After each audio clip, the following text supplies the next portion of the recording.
Rose, it's me financially, and it's been good to me in personal development. I've learned a lot. It's just helped me be, I think, a better person. I've learned how to negotiate. I have a certificate as a master negotiator, something that our clients really count on us doing. And I use that in dealing with my husband and in dealing with people in other personal kinds of issues. Real estate has taught me to listen and to talk less. And you're going to see some of that in my presentation. This is a question-based presentation. That's my approach to sales. I ask the questions. They give me the information that allow me to best serve my client. I know what kind of house they want. I know where they want it. I know how much they're willing to pay, what their comfort zone is, what's driving them, what they don't want to have happen. And that's what I'm going to explore with Janet. We're actually going to role play a listing presentation. Janet's going to stay in character as a seller, and I get to be the agent. So I want you guys to pay attention and see who is directing the conversation. Look for open-ended and closed questions. I try to use open-ended questions except when I'm closing, and then I will use closed-ended, where I'm asking for something specific and I'm leading Janet into saying something very specific. That being said, unless you guys have any other questions, do take notes. At the end, I'm going to ask you for your feedback. This is an opportunity for me to increase my skills, just to use for you to see an alternative to a listing presentation. This is actually worse, honestly, than being with the seller. They don't know what I'm supposed to be doing. You do, so it makes it that much more difficult. I like this question-based approach because it allows me to adjust, adapt, and modify my conversation and my understanding of what the client wants. And one of the things that takes place is really getting a sense of understanding the personality of your seller. Most of you, or hopefully most of you are aware, the focus that KW puts on personality, your personality, and being able to recognize the other three personalities and to adapt to them. And I find that this kind of listing presentation allows me to do that. I can easily adjust, modify. I'll give you an example. So I'm doing listing presentation to a seller. She's kind of moving around. She's kind of skittish. She stands, she sits, she stands, she sits. And I'm going to the comps and I hand it to her and she takes it and she rolls it up. I closed my folder. That was the end of showing her comps. That was what she was interested in. Took another tag, just saying, well, you know the house, and did you see that one? Well, and stopped using the written information. That was not her approach. She wanted something more tangible. So that was my ability to modify, to adapt, and to take that listing and sell that property, which was nice. Never assume you're going to get the listing, even if this is family or friend, or you think it's it's secure. I always take a listing agreement with me, even though everything else in transactions probably done digitally. Always take listing agreement with the address, the date, the seller's name, and I try to get it signed right then and there. Because between that interval, my walking out and the seller's going to work with me, somebody else, a neighbor, a relative, oh, my daughter will do a 44%.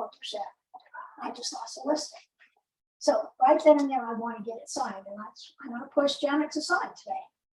And I'm going to, she's going to give me a good reason why she's not, if she's a good sign. But hopefully, I'm going to convince her to do just that. So if you guys are ready, Janet. So this is Janet signing up. Janet and I don't know each other.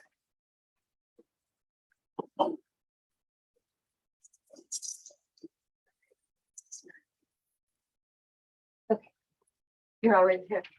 Hi, Valerie. Janet, it's so nice to meet you, and I want to thank you for allowing me to come and chat with you about the possibility of selling your home and sending you on your next leg of life. Thank you. Yeah, my friend Mary speaks really highly of you. Mary's a great person. I really like her. And any friend of Mary's is a great person as well. Is it okay if I take notes? Sure. I want to make sure I don't forget anything. And they take important. notes too. so- Excellent. Maybe Help maybe us we'll compare our notes after we're finished. Okay. So you've been in this house, what, about 15 years now? Yeah, 17. How long have you been thinking about selling? Well, I mean, it's been kind of the past year or two. I've had a few friends that have moved to the Nashville area, and I've visited them. They're really happy. I know I have equity in the house, so I was thinking, it's kind of, I'd like to go back there and, be closer to friends. And I think, I kind of wish I would have done it maybe 6 months ago, but I think it's, I think it's a good idea. What's your time frame? Well, I kind of like to be there for Christmas if possible. Oh, I think we can make that happen. That's not a problem. Now, how is the weather in Nashville Christmas? It's Christmassy. It's So a lot more Christmassy than here. if you could be there in the fall, would that be something you would like to do? Yeah, possibly. So let's say early November. Would that be something? I mean, that's really very realistic, Janet. Would that Okay. be- Yeah. What would be too late? What would be, we say, okay, if I can't be there in December, I don't have like a too late date. I mean, I'm saying ideally Christmas time, but I mean, if the price isn't right, then, it's not an issue. Or I could rent the house and, just rent over there and stuff. I mean, I've got possibilities and stuff, but I mean, so you have a plan B. yeah, a backup plan, definitely. Excellent. It's good. It's always good to have that. Yeah. It never hurts to have that. What will you do when you arrive in Nashville? Will you be buying right away? Will you be renting? Will you be staying with friends? I think probably I would start by renting. There's a few areas that I'm looking at, but I kind of like to test drive them before I understand. I agree. yeah. I always feel if I were to move to a new area, especially, I mean, geographically, it's so different than here. Yes. I mean, you could get a lot of land. The options are unlimited. Right. Here, your options are you're going to get a 6,000 square foot lot. Right. So a lot of options. I always think that I would rent first, get a feel on neighborhoods. Mhm. We'll get a real sense of value. I mean, I What's think happening. I'm going to like it, but I mean, there's always a possibility that I wouldn't like it. So, I mean, Absolutely. That always happens. If that were to work out, would you be coming back to California? probably. I mean, I don't know, or maybe I'd look someplace else, but I mean, this is where my friends are. I mean, I have friends here, I have friends there. These are like the most practical spots. Do you have a realtor in Nashville? I don't. I mean, I know my friends have used people, but I don't really have somebody there. If I referred a couple of people to you, would you at least interview them? Oh yeah, I'd be happy to talk to them. That would be really helpful and valuable if, when we have your home sold, to let them know and have them, go into high gear. Right, finding a just as place long for as you. they know that I'm going to be renting at least. at the No, beginning. absolutely. That would be a conversation that this is probably a year or so before you Yeah. buy. But you need a rental in a good neighborhood, potentially a neighborhood where you might buy. Right, yeah, and there's a few places I'm looking. I'm not married, my friends are married, so they're kind of like in the big land spots. I don't need that. I want to be kind of closer to, the city and things like that. The action. Yeah. Nashville, has really grown. And I know a couple of my friends' daughters are getting married. They both had their bachelorette parties in Nashville. Mm. And it loved it. Absolutely loved everything. Oh, yay, a bachelorette party time. It's not exactly what I'm looking for, but yeah. But it does have quite the musical scene. Oh, and, definitely, yeah. and party scene. Yeah. Just I'm kind of more looking at like the Gulch or Germantown areas, which are a little, they have their little city hubs, but they're not quite as busy. They're just like right on the outskirts. So you have a lot of familiarity. Yeah, no, I've been there a few times. Yeah, you seem very comfortable with the movie. Well, I wouldn't be going if I didn't know kind of what I was getting into. Will you work there or? I'm actually a teleradiologist, so I'm able to take my job wherever I go. So I can, You just need the space for that. Yeah, I have a client who does that work as well. yeah. And Oh. designed a complete dark room in the loft area of a townhouse. Oh, wow, cool. Yeah, and Oh, he loves it. He's a great guy to work with. So time is not that big a factor for you. right. It's not like the driving factor. So what is most important to you? Time, convenience, or money?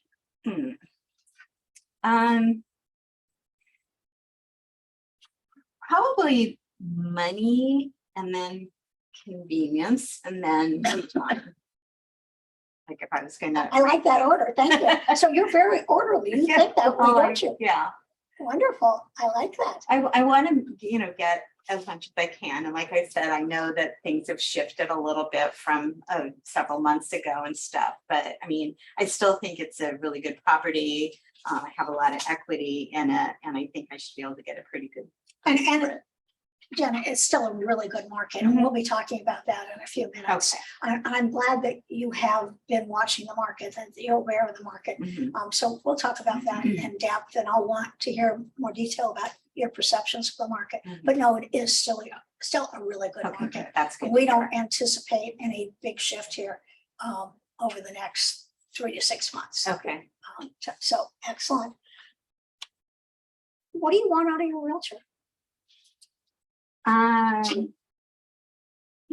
question. Well, okay, so I interviewed a guy last week who does a lot of business in this neighborhood, and I got that he wasn't really listening to me and he was really pushy.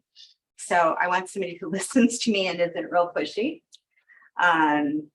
Somebody who's confident. I mean, I know that you've done a lot of business around here. So I think, and people speak highly of you. Mary speaks highly of you. Yeah, just somebody who can get it done, get me, the best price for my property. And I mean, I'm kind of debating, does it make sense? Would it be better if I am out of the house or staying in the house? So when did you last sell a property, or have you sold a property? 17 years ago. And Yeah. I can tell you that the whole process has changed. You'll Okay. find a lot more paperwork. Much of what we do is digital. Okay. We can control showings a lot more than we used to be able to when you sold at that point in time. Okay. Our lock boxes are much more secure now, and they actually record the agent, time they enter, day they enter, who they work for, so we can track anything like that. So in terms of safety, it's very, very safe. Let's talk about, convenience. We can request a 24-hour notice for the property to be shown. We can limit hours, we can limit days. I'm closing an escrow on a tenant occupied property, and we sought their cooperation for a reimbursement of a month's rent. Their cooperation ended being 2 days, showings for 2 hours each day, and that was it. Oh, So we came 4 out of hours. that. Okay, that's good. So we can work with a lot of options. Okay. Having said that, our market is also slowing down. Mhm. We have fewer buyers in the market. One of the big changes we as professionals are seeing in the market is fewer sales. Right. Prices are holding, and again, we'll talk about that more in depth. Well, things are staying on the market longer. and paying Absolutely. more. No, you are correct. I've done a lot of research, and I brought some sales that will absolutely reinforce what you just said. Okay. So that is happening. So you've interviewed one other agent. Yeah. Are you interviewing more agents? I don't know. Maybe not. Okay, so at this point, you have no appointments. I don't have any appointments. Right? Excellent, excellent. So what's the best way to communicate with you? Do you prefer text? Do you prefer email? Do you want a phone call? Do you like to do Zoom calls in the evening when you're relaxed? And what works best? When you're working, Right. you can't be disturbed. You Right. can't take a call when you're looking at somebody's x-ray. Right. Well, during working hours, and I am usually kind of afternoon into evening working, that's best with text. The rest of the time, maybe phone calls. What's the best number to text and call? I only have one number. So it's 562-243-5317. Excellent. What time in the morning? It sounds like you work kind of late into the evening. What's a good time to call in? Oh, I'm usually, I have a dog, so I'm usually up pretty early. I'm up by 7, so anything Okay, after. so 7 anything is after fine. And know that you can always catch me at that hour. I too have a dog. Okay, got it. And we're usually on our walk at 7. Mornings are my favorite time of the day, so we're out and about. So, if you ever need to catch me, that early morning call before your day gets hectic. So what actual hours do you work? When do I not want to be calling? I usually start like around 2:30, Okay. and then I have, it depends because it's staggered on different days in the week. So, but usually I'm maybe to like around 9. Excellent. Would you take a call after 9, or would you prefer? Oh, I can, yeah, probably till 11. I'm okay. Okay, excellent, excellent. Okay. So you expressed to me your interview with the other agent, Mhm. and he shared some comparables with you. Yeah. Okay, I may have the same, or I may have different. I try to use the most up-to-date, Okay. which reflect the change in the market. Okay. So you've told me that, money is your primary objective. And Yeah. Janet, you had this home for 15 years. You've done a lot of work on it. You put a lot of cash into it when you purchased it. You kept it up. Oh, you deserve a reward. You deserve a profit. Right. And, that's my primary objective, to get you the most money in this market with the least stress, the least inconvenience to you. So in terms of your not being here, obviously we wouldn't want any showings after 2:30. Yes. I mean, there'll be days I can kind of give you my schedule each week. So there might be days when when we can do something, but most of the time now. We have a new app that we've been using here for a few years called Showing Time. And what happens, we put the hours that the property is available for the week or the 2-week period. And then when it's not, it's blacked out. So agents can go in and plug in a showing, and then I get a call and a text, and I can respond, yes, you can show at that time. And I can text you, say, showing tomorrow at noon. Okay. Type of thing. So you will always know when people are coming. Okay. Always know. It will never be a surprise. And on that note, Janet, if anybody should ever show up on your doorstep to show your property that have not scheduled an appointment, and they say, oh, well, we were looking at the property down the street and we wanted to, you do not have to let them in. Got it. And if anybody shows up without a business card, do not let them in. And you can tell them that I told you that. And say, that sign, call my agent, make an appointment with her. You don't know that they're a realtor. Right. And safety is always number one. So, Yeah. No card, can't come in. Sorry. At least you could have as a professional, as a business card. And anyone standing on the doorstep, they don't make an appointment. Property's going to be shown by appointment only. Okay. All right. And if a buyer or an agent should ask you questions that you feel are intrusive, just refer them again to me. That's my job. They shouldn't be asking things of you, even, where are you going or when are you moving? Speak with my agent. She'll fill in all that information for you. And then I can determine what they need to know and what they don't need to know. Okay. Our normal escrow period now is 30 days. When we bought it, it was longer than that. It was 90. Yes, exactly. We could actually do a loan in 7 days. Everything is all electronic. And I'll be a little fast. Exactly. And that's exactly, the market has not moved in that direction. All right. The fastest I ever did anything was 11 days. The earliest we do it now, or fastest, is about 21 days, but 30 is the norm. Okay. So let's say it takes, as you said, a little bit longer to sell your home. So it takes 3 weeks to sell your home. And then you're looking at about a 30-day escrow. Okay. That's comfortable for you. You could. Yeah, I can handle that, but. Okay. I mean, yeah. Okay. So like if somebody made an offer, like literally, like in a week from, we could have a longer escrow period if needed.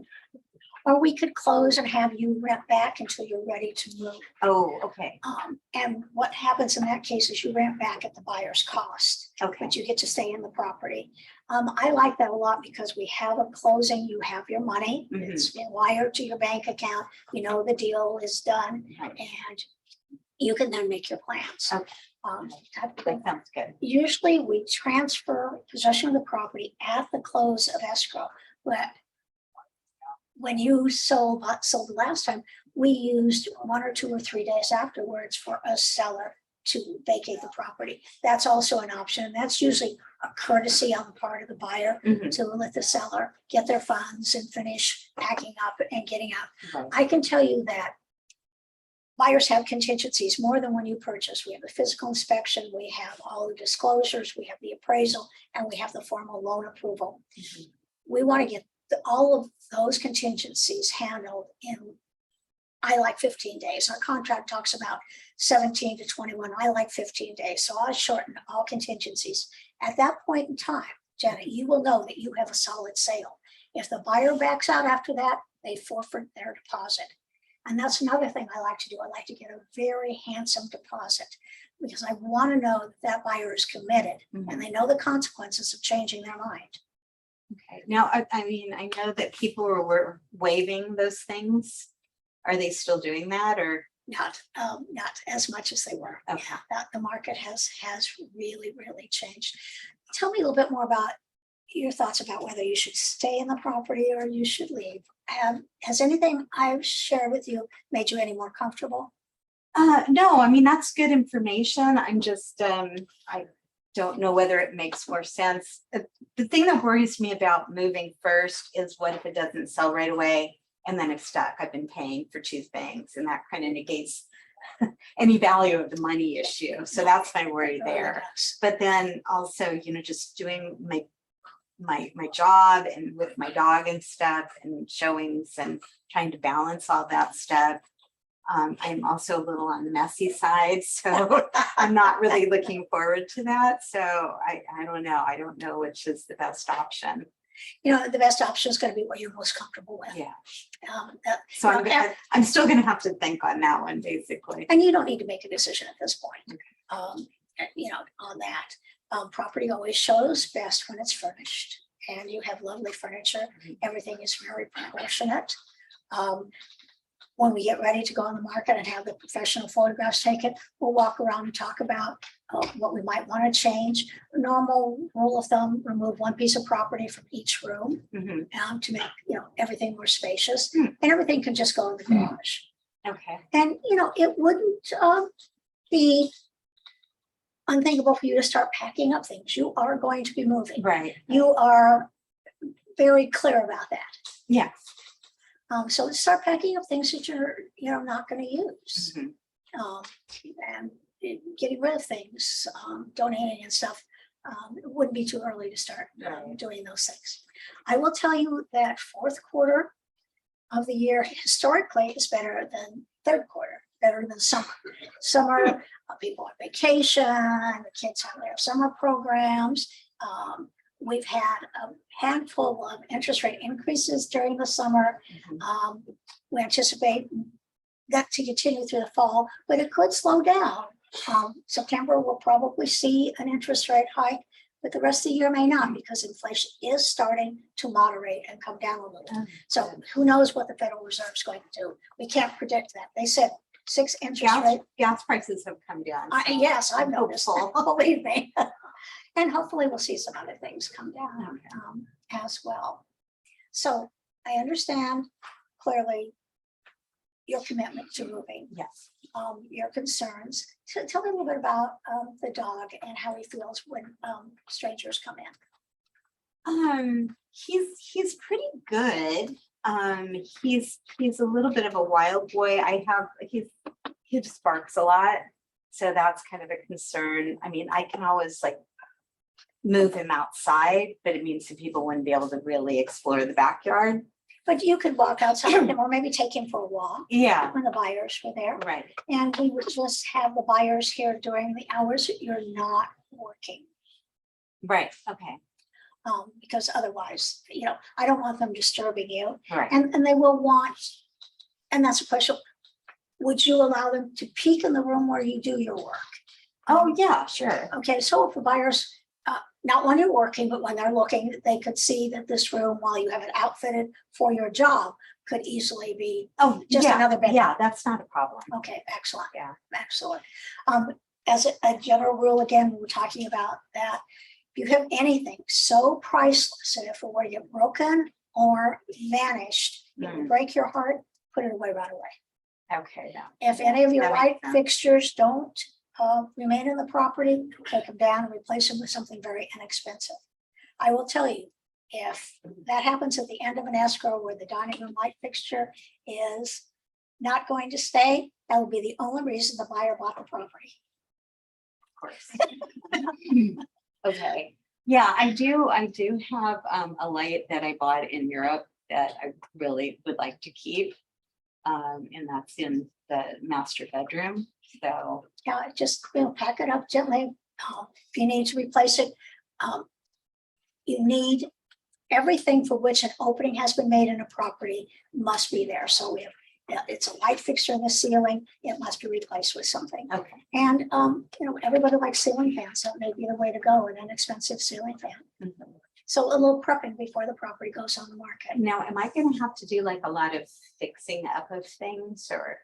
The contract itself says the property is sold in its as is present condition. Okay. Buyer does an inspection, so they know the condition of the property. You as a seller do not need to even respond to a repair request from a buyer. But sometimes they're reasonable, it would be something we'd look at and determine price, how long it took to get a good buyer, all of those kinds of things. But as a general rule, the contract itself says no. Okay.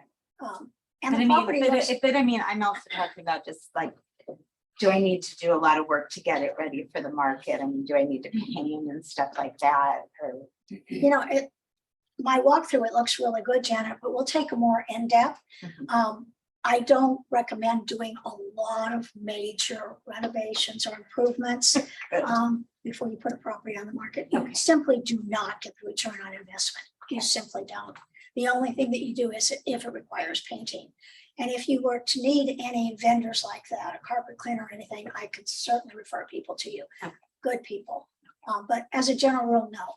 You want to work with what you have. And we'll price it accordingly. We're looking, does the kitchen have tile or does it have quartz? We price it accordingly. right. What about granite? And your granite, Is granite's granite very good or beautiful. bad? Because I have granite. Your granite's really beautiful. Home decor, as everything else, is trendy. And Right. quartz is now the trend. Yeah. Granite in good condition, is beautiful. I have this tenant issue I was telling you about. That buyer is going to do a major renovation. And I mean, she's going to be, go ahead, if you need to take that, please do. No, I'm going to. Soon.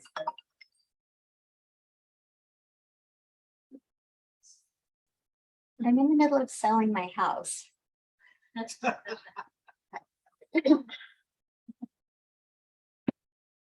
No problem.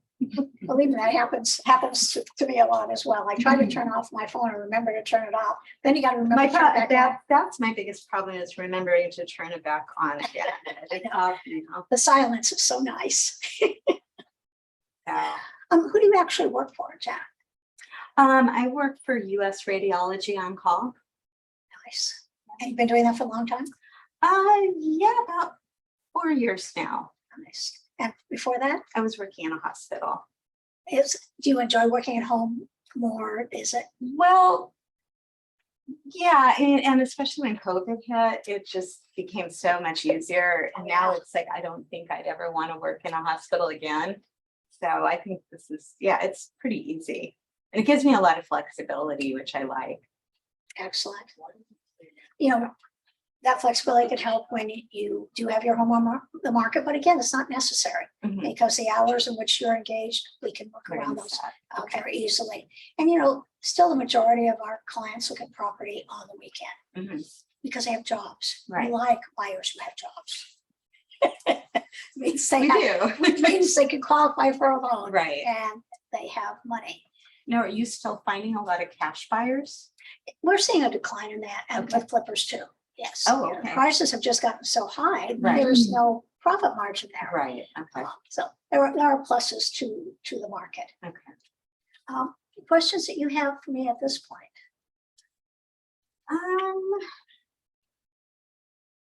Yeah, I mean, you answered my biggest one. I guess the biggest question I have is, the cost of doing this. The commission and what costs are going to be involved. Right, I know you remember there were escrow costs and title Yeah. costs, maybe some termite work, maybe a termite inspection. Again, that's negotiable. Okay. Home warranty, which I recommend to sellers, that's an insurance policy that the seller puts on a property, covers appliances, interior plumbing. It's really good to provide, Janet. If, let's say the property sits vacant for a couple weeks before the new owner moves in, and they come in and the toilet's stocked up, they can call this insurance company, who will send out a local subcontractor, and for $75, they'll handle the plumbing issue. Let's say this happens in the middle of the night. These companies send someone out 24/7. If it's emergency like that, they get somebody out right away. If it can wait, they go. So if 24 you hours. have a good one, because I had a company and they really were not good. They didn't really. I do have a good one. I work closely with the rep, Mhm. and oftentimes if there's some issue with the claim, she really helps write it for the client. So yeah, that's something that I stay on top of Okay. and make sure that when a seller does do that, when they do pay for that, that it is used by the buyer and that any issues. But doesn't the buyer usually ask for their own company or whatever? I don't know. It doesn't matter because it'd be up to them, but. And again, we can I just- request the company. Everything is negotiable. Okay. There are 40 different negotiable items in our contract. You wait till you see the contract. It's now longer than ever. Okay, great. But it covers a lot of issues and it's there to protect you. Okay. California is a consumer-oriented state and the buyer is a consumer. We want to give you all the protections. My goal in selling your home, Janet, is to get you the highest possible price Mhm. with the least inconvenience. Mhm. And I never want you to hear from those buyers again, except to tell you how much they love your home. I don't want them to be pursuing you or any issues. Mhm. So when we do disclosures, we do all of those things, we make sure that we state everything. Okay. I have to do disclosure about your property as well. It's called an agent visual inspection, Okay. and which I have to state everything visually that I can see. You will have a lot of disclosures, and some of them Do are I set- have to know when repairs were made and stuff like that? Because it all starts kind of going it together. does. If you can estimate, but if you can't, I want you to state what you know to be absolutely, totally 100% correct, or else you say unknown. Oh, Okay. okay. All right. And you have the option of doing that. And you're right. Many of these things you just kind of forget about. One of the questions in one of the disclosures it asks, have you ever painted? Well, yeah, I painted 5 times. Well, why? Did you paint because there was a plumbing leak? I painted because I wanted to change the color. Right. But it does jar your memory. Oh yeah, we did have that little roof leak and we had a stain and we repainted because of that and we repaired the roof leak. So some of these questions are set to jar your memory. So that will help you in some of the things you're talking about. Okay.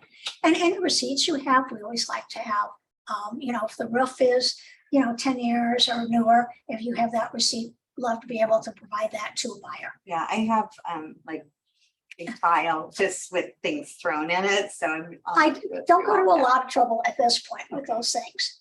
And, if there are issues, that's when we'll be more inclined to want that information. Okay. So let's talk a little bit about the market. All You right. indicated to me that you have been following the market. Yeah. And what are your thoughts on the market at this point? Well, I've checked Zillow and Trulia and all of Redfin, and yeah, I mean it's not looking as high as it was, like the estimates on there, but it's still kind of looking like around around 1 million, I think, in this neighborhood. It looks like that's what I'm Okay. seeing.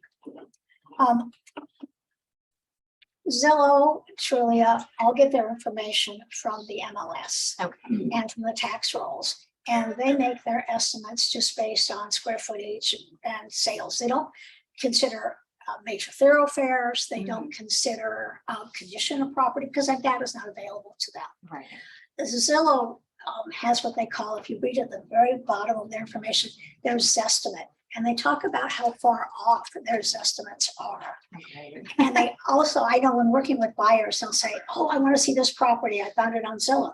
Well, yeah, it sold a year or 2 or 3 ago. Zillow keeps those in their inventory because they want to have the largest inventory. A good source would be realtor.com. That's where all of our MLS goes from all over the country. So that is a, very valid source. Those are most recent sales. Any changes that I make on a listing immediately go to the MLS and go to realtor.com almost instantaneously. So let's talk a little bit about your property. So this is the tax report on your property. It shows the 3-bedroom, 2-bath, 1,145 square feet, 6,000 square foot lot. And when you bought it in 2007. So we're going to want to look at properties with that same square footage and the approximate same number of bedrooms and baths. And in terms of where the market is, and you said prices seem to be holding. Yes, exactly. We're not seeing the multiple buyers and offers that we saw in January or a year ago. The market has slowed down. As I mentioned, we're seeing fewer sales. The market, everybody's talking about the market shift. It's not shifting from sellers to buyers. It's shifted more on the buyer's perspective. In 2020 and 2021, buyers purchased properties because they wanted to, and interest rates were 2 or 3%. Yeah. It was like free money. So sellers who were secure in their, buyers who were secure in their jobs wanted a larger home because the kids were home now for duration. They wanted a swimming pool. They wanted a home office because now they realize they're going to be working from home. They're going to be working remotely. So they bought because they wanted to. Now we're seeing buyers buying because they need to. Okay, that's kind of better, isn't it? Well, it makes them more selective. Oh, okay. And more focused on, more conscious of payment. Interest rates have literally doubled since January. We've had 4 Federal Reserve interest rate increases: March, May, June, July, and now we're looking at September. The Fed chief said, 10 days ago, that we're looking at an increase in September. That may die down later in the fall if, as we were talking about, inflation does start to settle down a little bit, but nobody knows, not even the Fed chief at all. So this is a property on Willow. Willow is a major thoroughfare, and that impacts value. This property went on the market in March, and it closed escrow in April. It was on the market 5 days, listed for $835. It's very similar to your property, 3-bedroom, 2-bath, 1,149 square feet, 6,100 square foot lot, but it's on Willow. So let's keep that in mind. It's a major thoroughfare. It's noisy. They were originally listed at $835 and they sold at $835 in 5 days. Okay, but that was spring. Yeah, that was March. There are photographs of the interior on the next 2 pages if you'd like to take a look and kind of compare it to your home. Mine's nicer. I agree. Yours is nicer. Okay, so now we have maybe a floor for pricing. Right. So we'll put that one right here. This is 2336 Stern Lane. This is again 3-bedroom, 2-bath, similar square footage. This closed escrow in July 7th. It was originally listed at $899. They reduced the price to $884 and it sold for $859. So it sold for $40,000 less than the original list price after, let's see, we would have had a March and a May interest rate increase. and then July was just coming. So after two interest rate increases, they had to do some price adjustments and then take less. And please take a look at the photos. Yeah. See how that compares to your home. That was pretty nice. Yes, it is. I would say it's very similar to yours. Yeah. In amenities and in condition, upkeep. You've done a wonderful job on your home. Not easy to do as a single woman. Do you have a good handyman that you use? I have a guy that just retired. Oh. I feel that COVID hasn't been really great for handyman. Oh, no, it hasn't. No, it hasn't. And this is the last comparable. Again, this property closed in August.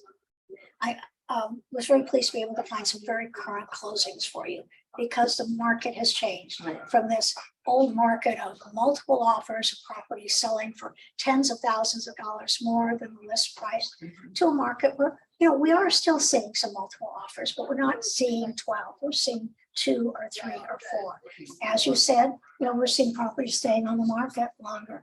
The Willow property was on the market for 5 days. This one was on the market. Can you see that? 67 days. And the value of that property did not go down, Janet. Mm-hmm. The seller and agent were overreaching, still thinking that we were in the old market. This new market, it's important that property be priced correctly. Mm-hmm. It saves you having it on the market for a long time in those continuing showings and having to make the decisions to do price adjustments. If you price it right in the beginning, you get some strong buyers and good offers and don't have to make those decisions and have the longevity of having the property on the market for 67 days. This last one, Stanbridge, now this is only 1 bath and the square footage is very similar. This property actually closed mid-August, so just a little, 2 weeks ago. They started out at $875, they went to $815, and they sold at $805. So they sold $70,000 less than their original list price after 4 interest rate increases. For the buyer, it's all about the monthly payment. Sure. And these interest rates have really increased that monthly payment. We don't anticipate values. Okay, mine is nicer than this one. Yes, it is. Yours is very nice. So based on this, where would you price your home to have it sell in 30 days or less? And I won't hold you to this. I didn't want to go under 900,000, honestly. So I don't know. We started 835, 884. But this property, as we just said, is not as nice as yours. Yeah. Your property is very nice. Could we do 900,000? Do you think it would sell at 900,000? I like 900,000. I think your home is well positioned on the block, in the tract. You've done wonders with it. Have you done any infrastructure improvements in the years that you've been here? New plumbing? We had a new roof put on about 10 years ago. So it's not new. But it's got another, 2/3 of its life, another 20 years. Excellent. And then we had a leak about 5 years ago, and that we had to replace about half the plumbing in the house with copper. Okay, so you're partial copper. Yeah, I think the rest of it's copper. I don't know, but I know that it was replaced with copper. Excellent. On any disclosure until we learn otherwise, maybe from the inspector who goes under, we'll say it's partial copper. Okay. Just to protect you. Yeah. I did have a client who felt for sure his home was 100% copper, and the inspector goes under and finds that it's not. And he was outraged. He actually called his plumber. Okay. And the plumber said, "It's only copper the portion I replaced. What can I tell you?" Any I have no problems, idea. any issues, Janet? No, I mean, that's pretty good. Trying to think. Okay, so one problem is my garage. I have the automatic garage door. I have kind of a low ceiling on the garage. And so it's a 2-car garage, but really, at least the way I have it, only 1 car fits in it. And it's got a low ceiling, so you can't, if you have like a back thing that opens up, Oh, it can yes. technically hit. So I have mine like adjusted so that it doesn't go up all the way. Or but- you just don't open it in the garage, right? Yeah, but I mean, practically speaking, I think. You know, that would be a disclosure that you want to make. Yeah. But I to- mean, I've got good neighbors. Excellent. The house is, What have you liked about living here besides the good neighbors? well, I mean, just the neighborhood's great. It is. great. I love the family room area. That was an addition. I love my kitchen. Did you do that remodel? No, it was kind of before me, but I mean, I, personalized it and made it look nicer, I think. No, it's good. I have the backyard, with the fire pit, which is fun. Yes, people love that. Yeah. Again, COVID impacted us in ways we haven't fully realized in terms of what we do with our time and where we spend our money. And people are doing more at home and enjoying those amenities, swimming pools and fire pits. And Well, we put like a fence around the front yard too, as you saw. And that's cute, that's for my dog, because then I can utilize both parts. but also wonderful for a family where the children can play in the front. Yeah. Mom can keep an eye on them and they can't get out. Yeah, and a hidden benefit is that with that gate, we don't get as much junk mail and or people just dropping off their cards and stuff like that. So that's one thing I really like about having the front. That's a hidden. It was something I didn't know I was getting when I put that gate on, but I'm really happy I did. That's really nice. That's really great. So you want to be in Nashville in December and we're here in September. Right. If it takes 30 to 60 days to sell your home, that would be September, October, close of escrow November. Okay. It's not too soon to get going, Janet. Really. Okay. And what that means, we should show you what that looks like. So these days, we can give you time to get the things done that you need Mhm. and advertise the property as coming soon Mhm. while you're getting everything ready and getting yourself ready to have it showing. Meanwhile, that gives me the agent time to get all my marketing in place. So the day we hit the market, everything is there. The professional photographs, the individual website, all of the different websites we're going to push it through to, all of the flyers, all of the Facebook ads, everything is ready to go. And we hit the market with a splash. Meanwhile, by having it coming soon, we've raised all kinds of anticipation and interest. And what I like to do is, put it on the market on active on the market on a Wednesday or Thursday, and then have it open Saturday and Sunday Mhm. and see what kind of traffic we get many times. And again, this was with the old Yeah, market. that We'll was see. all they needed. Yeah. We can see, in the following week, we'll see some offers. It's not unheard of Mhm. with a home that shows as well as yours. And I think that you're pricing it very competitively for the condition of the property, location of the property. So what do you say, shall we get to work? Yeah. So how much time would you like to get done? A week, 2 weeks? At least 2 weeks. Okay, so today is the first, so the property would go on the market approximately the 15th.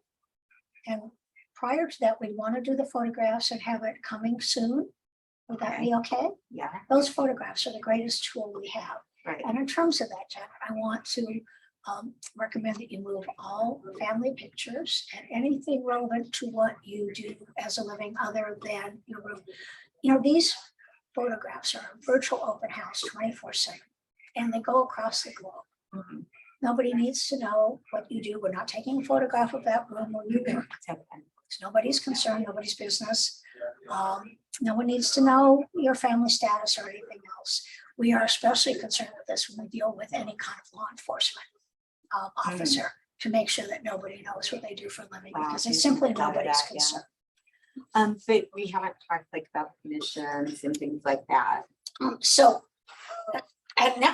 and net costs, right? Mhm. So I have a net sheet for you, and I did it at varying prices at 850, 875, and 900,000. Mm. And at 900,000, we're going to walk away approximately with 830,000 minus your existing mortgage, which is how much?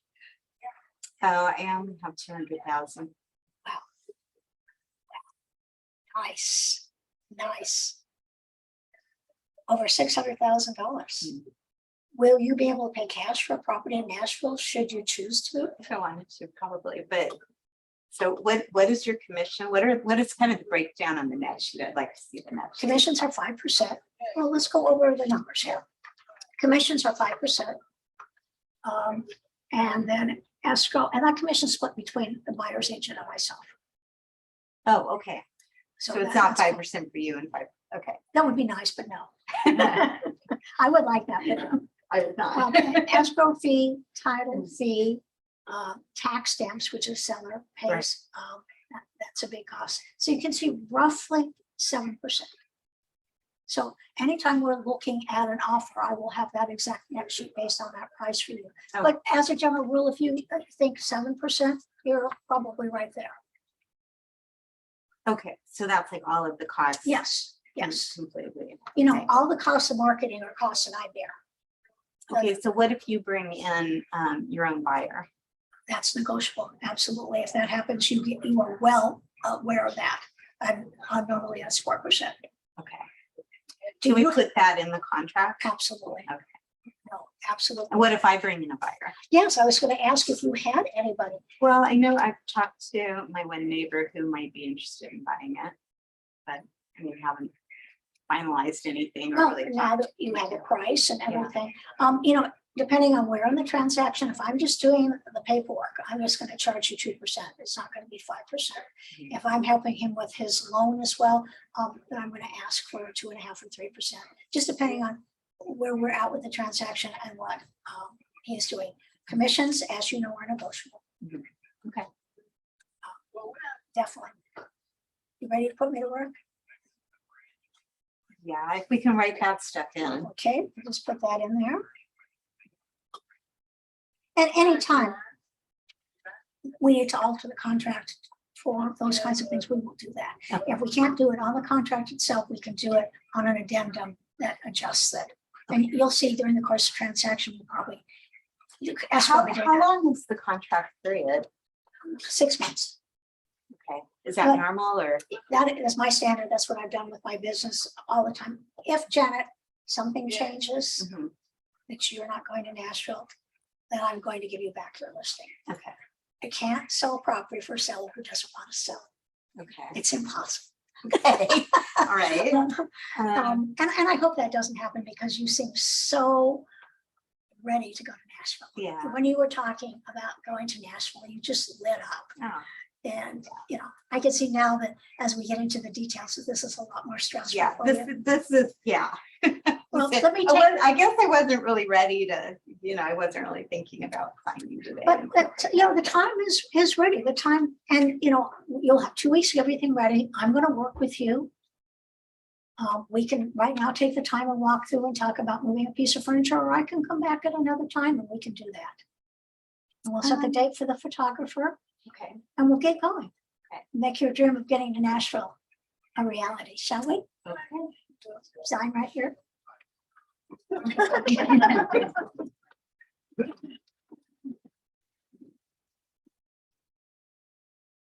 So you get to evaluate me first. Yeah, you're good. I mean, I definitely knew that you were asking, very specific questions, trying to elicit answers, and that was fine because it let me know what you were looking for. That was good. You were very friendly and approachable. Yeah, I mean, I if I wasn't going to list with me, I would have listed with you. It's still an option. Yeah. You know, I find that this approach allows me to build rapport. Mhm. You know, have you ever been at a cocktail party or any kind of event or you're meeting somebody for the first time and you leave that experience, gosh, they were, I just really like them. We just had so much in common. And you realize that you had done all the talking about yourself. They had simply been asking you questions and you know nothing about the other person except that you liked them. Mhm. It's a technique that I use a lot when I'm meeting new people. And I actually took a potential client out for drinks a couple weeks ago, and he used it on me, and I could not extricate my way from that conversation. I couldn't get out of it. I knew what he was doing, and I couldn't break it. It was fascinating. The master met the master. Yeah. I love it. Suggestions, recommendations. Yeah, I mean, for me, but of course it's me being me, as opposed to trying to think in the character. I'm always a person who is very wary. And like when you buy a car and they do the grid and what do you want your payments to be and things like that. I'm wary of anything like that because I know it's kind of like clouding, what I'm really asking you. And what I was asking was the bottom line, and it took a while to get to the bottom line. So, and you guys weigh in on whether you thought. Now, if we had been a real listing, a actual listing, I would have had those 3 net sheets. Right, of course. But I never take those out unless the agent, unless the seller asks.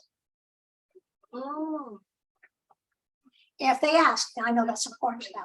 If they don't ask, know that that's going to be flexible. That's going to be based on the purchase price and whatever issues come up in inspections and other things. So that's a moving target. I'm not going to set the seller's expectation up if they're not thinking in that realm yet. But when we're looking at an offer, I have that to the penny. In fact, I ask escrow to prepare that. So everything is there, minus any payments they still have to make. So what are other questions that sellers throw at you? What are things that, Sellers want to know your experience. Have you sold something recently in the neighborhood? Why you versus another agent? Which is always tricky because you don't want to talk about yourself too much. Early in COVID, I did a phone interview with buyers who've been referred to me from another client. And they're both police officers. One's a detective, the other's a patrol officer. And I thought I was the only person they were talking to. Lo and behold, that wasn't the case. But they didn't work with me. I sold them a property. And when they gave me their recommendation, when they posted it everywhere, what they said was, Valerie didn't talk about herself. She was interested in us. We could hear her writing down what we said. And I found that fascinating. We could hear her writing down.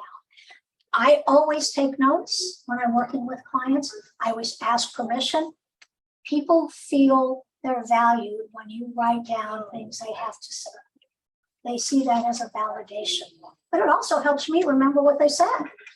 Because honest, guys, I forgot you were there. We were engaging and I forgot you were there. I know, I looked up and there's That's how you 10 people there. Yes. so if they ask you questions about like what you're going to do to help sell the property. Specific marketing. Yes. Correct. And I have all of that marketing information.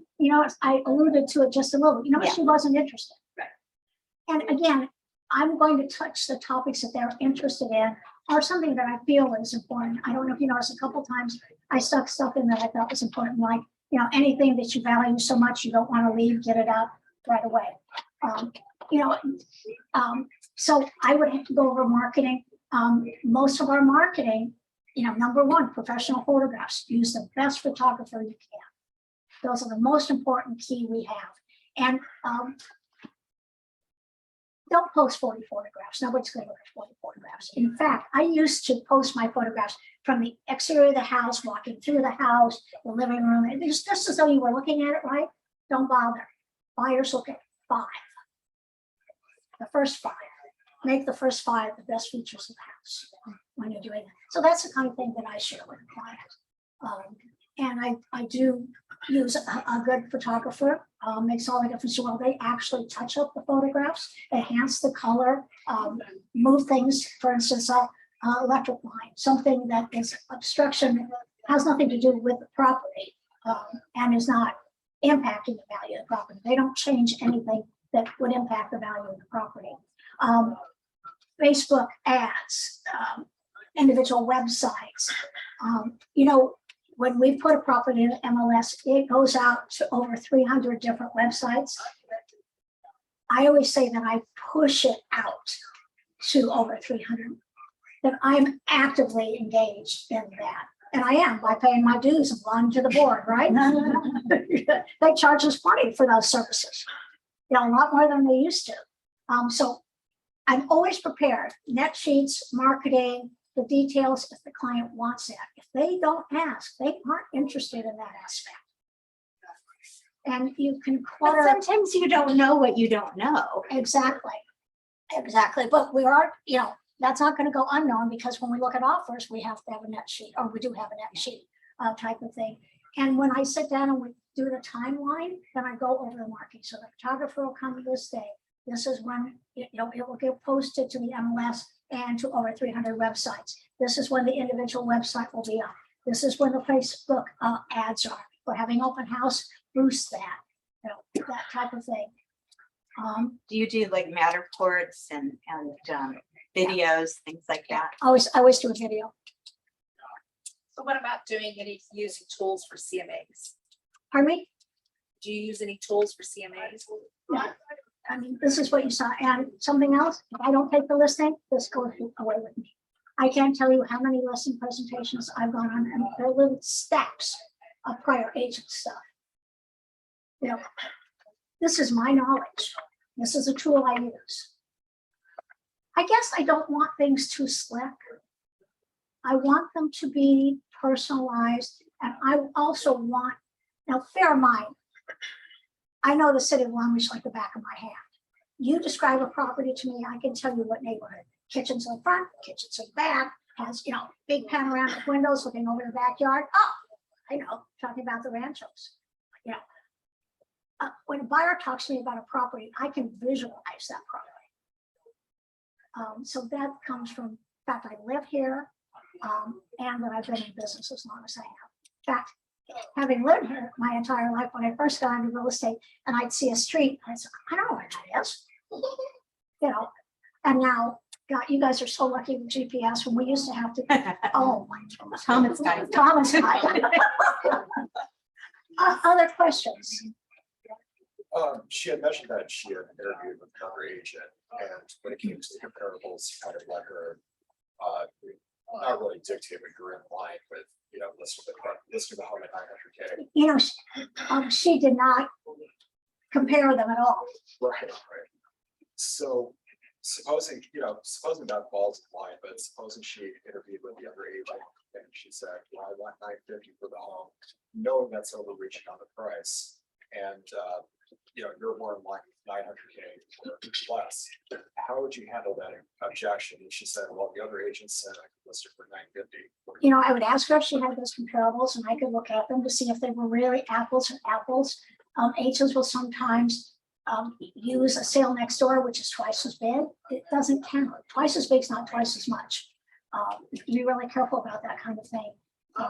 And worst came to worst, a highly motivated seller, a seller who needs to sell, she's going to Nashville one way or the other. She's gone. You know, and she's got everything in place, her job, you know, friends, she's got everything in place.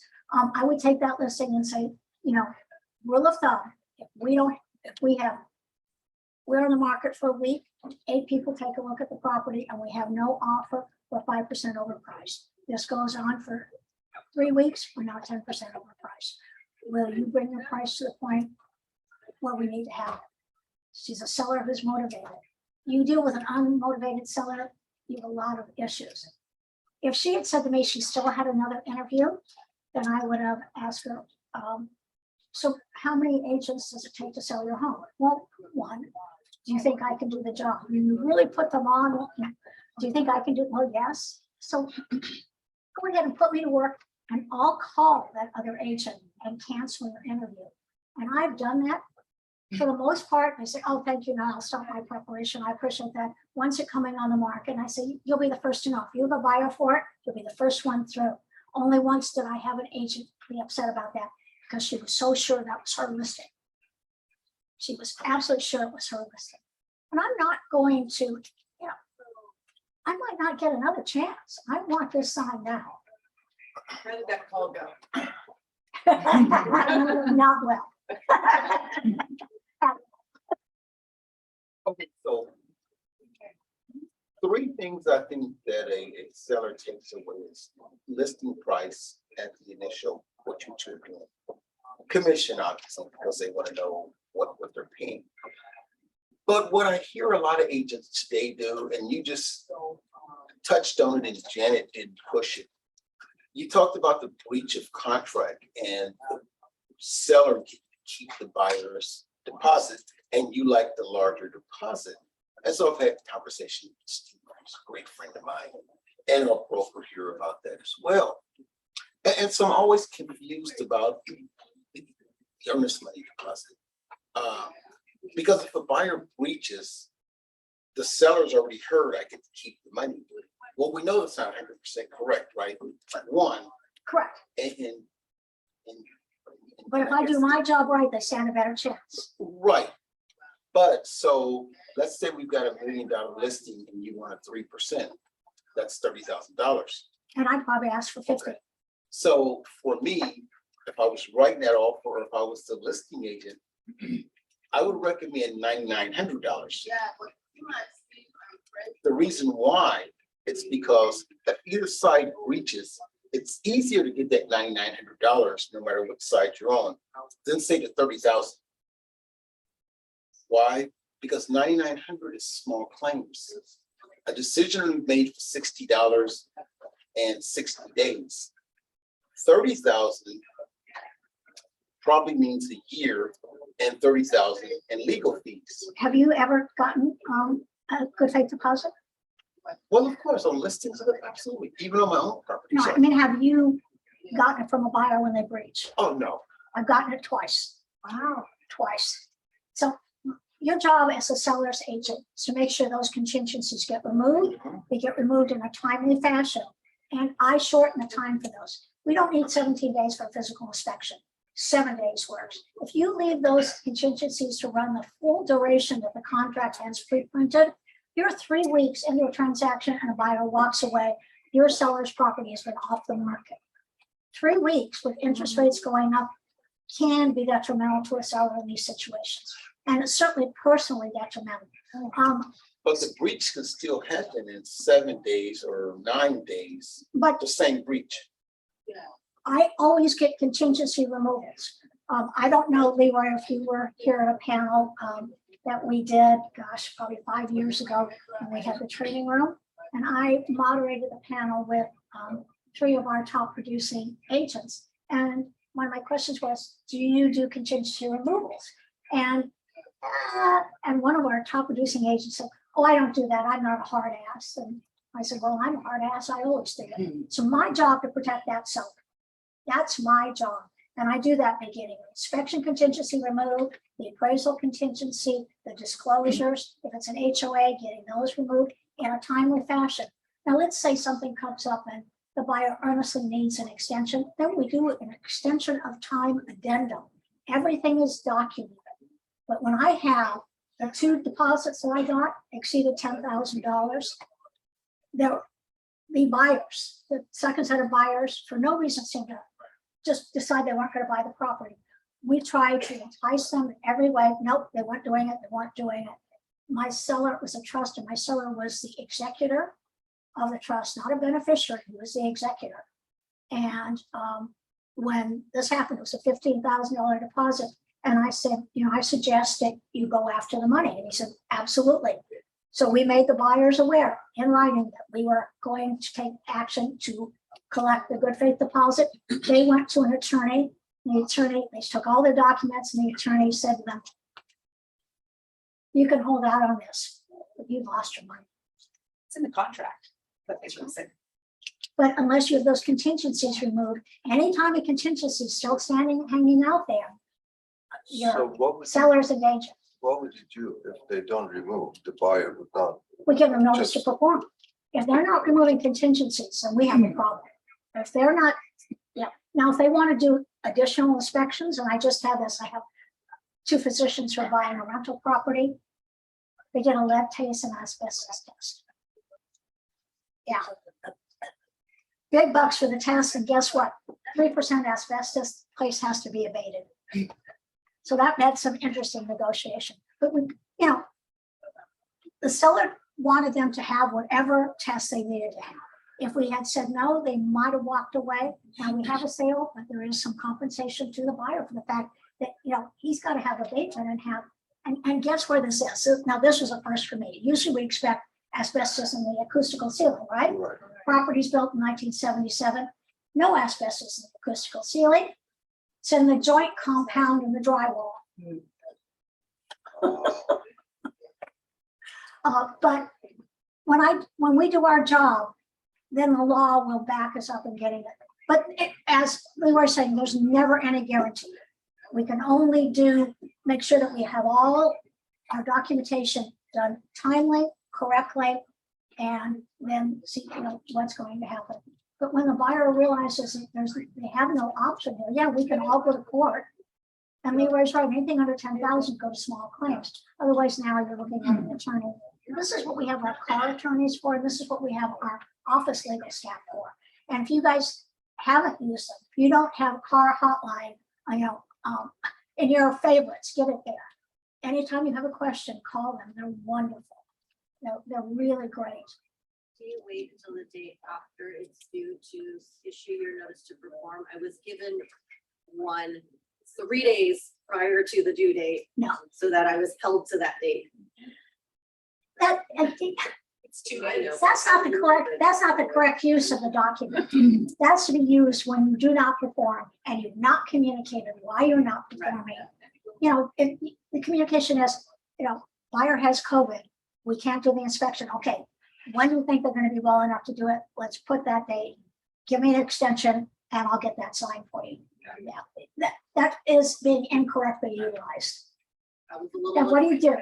You know, sometimes it's not worth creating the strife with the other agent, something like that, which is geared more towards you than it is your buyer. Correct. You want to caution your buyer, hey, we need to do this, and you need to be clear that you want to move forward or not. Because they've given us a notice to perform. I do have one other question. So when you were talking about commission, when she said that, what if she brought a buyer and you instantly reduced your commission, said I will do it for 2, depending on If she brings me a buyer and I've not spent any money on marketing or anything, and she wants the paperwork, I'll do that for 2%. Okay. I've just saved myself a lot of time and a lot of money. I used to be stringent on my 6% commission, and I think that's to be short-sighted. And, you know, you have to pay attention to what's going on in the market. And right now, I mean, we've all sold here in the last couple of years for 2% on the buyer side. I don't like 4% commissions. I try never to take them, but I have reduced my commission to 5% because that's more in line with the market. And I've gotten flexible about the kinds of situations that she mentioned. Have I ever had that happen? All the property I've ever sold? Never. But I have to be prepared because it might happen. So am I happy to get paid, what, $18,000 to push some paper? You bet. So it's all variable based on where you are, how much you put into it. Absolutely. And as I said, you know, anything can be changed, it's all negotiable. Do you guys all have your listing presentation? You know, I hate to tell you guys, and I find myself using it, and I hate to be on the receiving end of it. Hold me accountable for that. Do you have a listing presentation? This may seem to you like we were just having a conversation. These are all strategic questions, and the sequence is strategic. And I practice. I wrote this out. I in my office verbally went over it. My dog came in to see who I was talking to. This doesn't happen accidentally. Okay. This is the evolution. This is not how I did my initial listing presentations. This has been an evolution for me over the last 5 to 8 years. And I like it. I'm comfortable. I find that I can really get into the person and I have a clear understanding. And like I said to her, when she was talking about Nashville, her face really lit up. Acting. California, this is a theatrical performance. Yeah. You know, when I always, when we used to do, and you guys weren't even born then, when we used to do offer presentations in front of the seller and their agent, I always had my lucky suit. If I had to do a presentation, I'd run home and put on my suit and go off to my presentation because I felt different in that. I felt special in that. You know, I always dress up for listing presentations. I always make sure, you know, I'm not wearing what I would wear to go to the grocery store or somewhere else. Same thing for showings. You know, our buyers can show up in shorts and flip-flops. They're the ones paying. I'm the professional. And I tell you, it still bothers me a little bit when I'm in a medical facility and the doctor's got Levi's on. Could you not wear just a pair of, you know, chinos or something? Does he have to wear? And of course, they're all washed out jeans because, you know, doctors, as anal as they are, they don't really care what they look like. But I'm the professional. In fact, I talked about prior these two police officers that I sold the property to. We're standing in line to see a property. We have an appointment. Appointments are made at 15-minute intervals. There are 10 people in front of us and people behind us. And we're at our 4:30 and we're early. So I said to the agent behind me, what time is your appointment? He said 4:15. I said, then you should get in front of us because we're 4:30. And later my client said, did you see him at Levi's? I mean, really, you know, you're always dressed so professionally and we know that that reflects on us. So it does, people notice, it makes an impression. They may not express it to you. Same thing with being on time. Being on time in my book is being 10 minutes early. People make note. I've got a number of accolades when I'm at the door at 10 o'clock. And when I tell a client I'm going to call them at 10 o'clock, I call them at 10 o'clock, not 9:55 and not 10:05, but 10 o'clock. They notice that. And they like that. Again, you're valuing them and you're valuing their time. Just little bitty habits like that make a difference. And same thing with other agents. You know, this number one thing we can all do is communicate with the other agent. But regardless of which side we're on and everything else, constant communication. Somebody you don't like to talk to, then text them. You know, just text them, email them. Send them an email, say I sent you an email. Oh, I just sent this document. Yeah. Please, you know, see my email. Other questions? I have one. Okay, so I just came back from Mega Camp. And what they were doing this year, I thought was kind of interesting. It's going to be helpful for everybody, I think, eventually as everything comes out. They were taking the top agents and they were modeling their systems so that we all have like a game plan to follow. Would you be willing to model your listing presentation? Like put it in writing so people could say this would be like a good logical sequence. Well, I already have that, so it'd just be a matter of yeah. Distributing it. Okay, okay, I will do that. I will do that.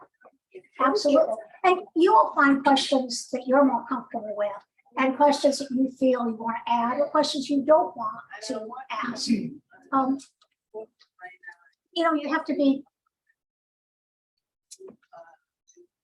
to have a series of successes to be able to say to a client, put me to work. Put me to work. That may not work for you quite yet, but someday it will. If Janet had asked you, oh, have you sold anything recently or in this area, or, you know, because oftentimes it's not going to be in Long Beach, right? Or you're super familiar. What is your rebuttal at that point? You know, I find the area which I sell properties expands. I have a sale in Irvine. Earlier, I sold a property in Sherman Oaks. That's about as far as I'm going to go. That hour-and-a-half drive. I don't know what kind of money is worth that. But my rebuttal is, you know, I know the neighborhood. I have friends here, and I have buyers that I have put in the neighborhood. In the last year, no, I have not sold here. But you know, my expertise in other neighborhoods is going to bring those buyers to you. And one of the first things I'm going to do is to make my sphere of influence, all 375 people who know me by name, take my emails, my phone calls, my texts, and respond back to me I'm gonna let them know about your property. Now, they don't live in this neighborhood, but they may be interested in moving to this neighborhood. So I'm bringing outside clients to an area they may not have considered. Any other questions? Hey, thank you guys. I really appreciate it. Thank you. Thank you.